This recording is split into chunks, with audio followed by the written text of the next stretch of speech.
welcome back or welcome to my channel. Today's video is actually being filmed like... Huh? Okay.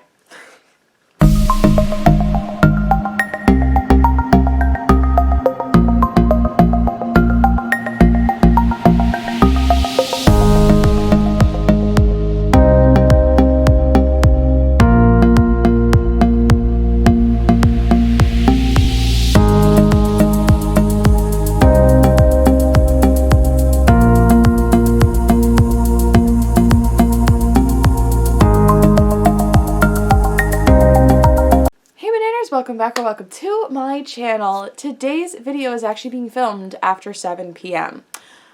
You can't tell because I took my clock down because it needs a new battery, and it was showing 3 a.m. at like 7 a.m. and I was just like not having it. So it's like 7 p.m.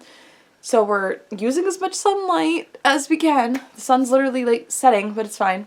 And also I just brushed my hair after it was in a low bun all day. That's why it looks the way it does. I'm not even sorry. You're just gonna have to deal with it like I do. So today's video is gonna be something different. I don't think I've ever done a book review on my channel before. And I wanted to do it on the most recent book that I read. And I feel like I'm kind of like late to the party with this one, but I did read Where the Crawdads Sing. And I did not see the movie. I probably won't watch the movie because I liked the book so much. And there's also a lot of triggering concepts in this book, which I will list off before we get into it, just in case. So I don't want to watch that. I've already read it.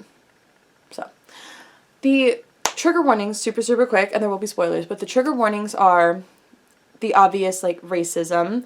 There is attempted R-word and assault, and I would argue classicism. That wasn't on Google, but classicism. Those are like the really big ones. There's also child abuse, child neglect, domestic violence. I'm not saying those aren't big. I just thought about them after I said those are the big ones. So there are a lot of trigger warnings for this book because the book touches on every single piece of those. And I say classicism, that's not on Google, but I say it because I know a lot of the townsfolk really judge the family and the main character based off the fact that they live in the marsh, they are marsh people, and that they're basically poor. So, yeah. And also, like, I understand why the book is racist. Because it's like 1950s to 1960s North Carolina. North Carolina is still racist, even today. So, like, it makes sense. And personally, I wasn't really sure what the movie was about. I saw that it was a thing. I kind of saw the trailer, but I didn't really pay too much attention. And I posted on my Facebook about wanting to do the 12 books recommended by 12 friends challenge for each month of the year. I believe I mentioned that in a previous video too. Someone suggested Where the Crawdads Sing. And at first I was a little hesitant, and I'm just like, oh, that sounds kind of country. It is. But I gave it a chance. And it was really good. For me, it was an easy read once you got past the southernness of it, because they have a lot of southern accents. There's a lot of, like,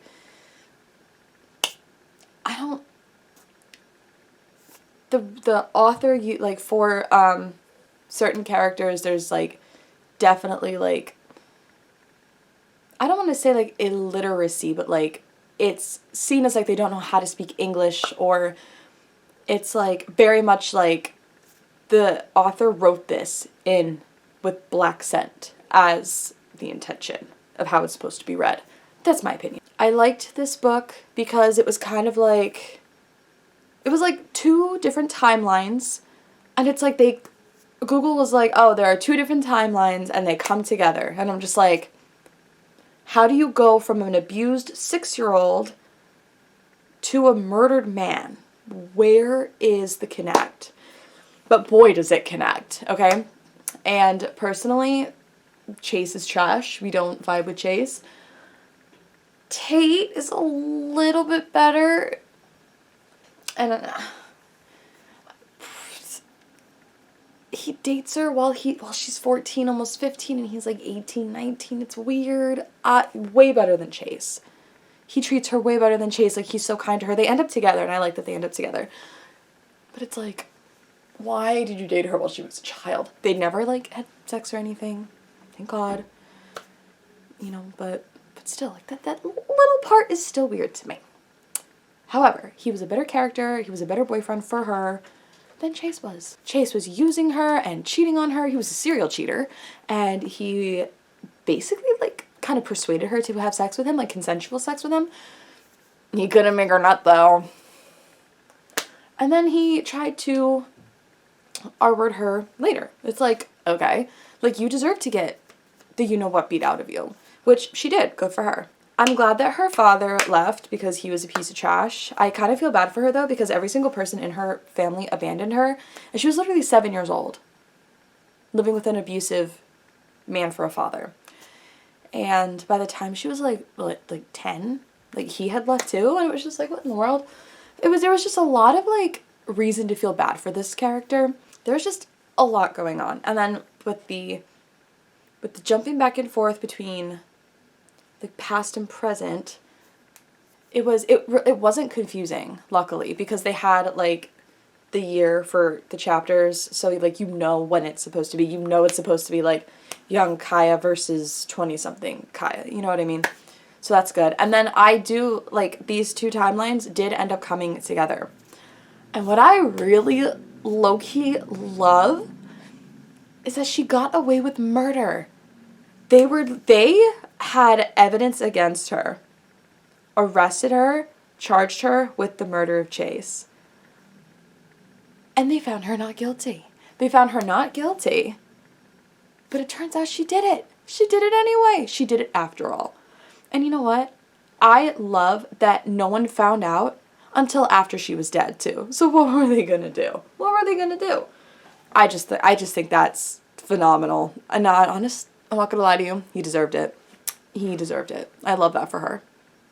So, personally, I would rate this book like a solid, like, 4 out of 5. And the reason it's not getting a 5 out of 5 is for, like, you know, the obvious reasons. Plus, in one of the earlier chapters, the author had, like, written out the N-word, like, 5 or 6 times on a page. It was in the dialogue of the characters. And I'm like, ew, okay. And I looked to see, like, when it was, like, published or whatever. But the copyright date said 2018. I'm actually I'm gonna super quick fact check that. Where are the Crawdads saying? Publication date. Yeah, 2014. Book came out in 2014 and... Ow. The book came out in 2014 and that was necessary. Why? Why was that necessary? It wasn't. But anyway. That was my biggest problem with the book. Other than, like, the blatant painting of black people as less than, because I did get that vibe from the few characters that were in it outside of Kaya and her family. But yeah, I recommend the book. I think it's good if you can handle those triggering topics, for sure. If not, obviously, you know, don't read it. But yeah, that's it for today's video. If you enjoyed, be sure to give this video a thumbs up and subscribe. Become a banana today. Join the Banana Badge. We would love to have you. What is she doing? If you want to know what I'm going to be up to on my social media, it will be listed down below. Like always, and I'll see you in the next one. Bye! You know what, Mac? If you're watching this, this is going in the video. So...